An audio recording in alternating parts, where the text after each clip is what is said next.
Genèse, chapitre 6. Lorsque les hommes eurent commencé à se multiplier sur la face de la terre, et que des filles leur furent nées, les fils de Dieu virent que les filles des hommes étaient belles, et ils en prirent pour femmes parmi toutes celles qu'ils choisirent. Alors l'Éternel dit, « Mon esprit ne restera pas à toujours dans l'homme, car l'homme n'est que chair, et ses jours seront de 120 ans. » Les géants étaient sur la terre en ces temps-là, après que les fils de Dieu furent venus vers les filles des hommes, et qu'elles leur eurent donné des enfants. Ce sont ces héros qui furent fameux dans l'Antiquité. L'Éternel vit que la méchanceté des hommes était grande sur la terre, et que toutes les pensées de leur cœur se portaient chaque jour uniquement vers le mal. L'Éternel se repentit d'avoir fait l'homme sur la terre, et il fut affligé en son cœur. Et l'Éternel dit, « J'exterminerai de la face de la terre l'homme que j'ai créé, depuis l'homme jusqu'au bétail, aux reptiles et aux oiseaux du ciel, car je me repens de les avoir faits. » Mais Noé trouva grâce aux yeux de l'Éternel. Voici la postérité de Noé. Noé était un homme juste et intègre dans son temps. Noé marchait avec Dieu. Noé engendra 3 fils, Sem, Cam et Japheth. La terre était corrompue devant Dieu, la terre était pleine de violence.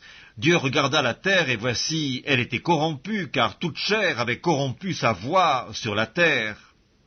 Alors Dieu dit à Noé, « La fin de toute chair est arrêtée par devers moi, car ils ont rempli la terre de violence. Voici, je vais les détruire avec la terre. Fais-toi une arche de bois de gopher, tu disposeras cette arche en cellules, et tu l'enduiras de poids en dedans et en dehors. Voici comment tu la feras. L'arche aura 300 coudées de longueur, 50 coudées de largeur et 30 coudées de hauteur. Tu feras à l'arche une fenêtre que tu réduiras à une coudée en haut. Tu établiras une porte sur le côté de l'arche, et tu construiras un étage inférieur, un second et un troisième. Et moi, je vais faire venir le déluge d'eau sur la terre, pour détruire toute chair ayant souffle de vie sous le ciel. Tout ce qui est sur la terre périra. Mais j'établis mon alliance avec toi. Tu entreras dans l'arche, toi et tes fils, ta femme et les femmes de tes fils avec toi. De tout ce qui vit, de toute chair, tu feras entrer dans l'arche 2 de chaque espèce, pour les conserver en vie avec toi.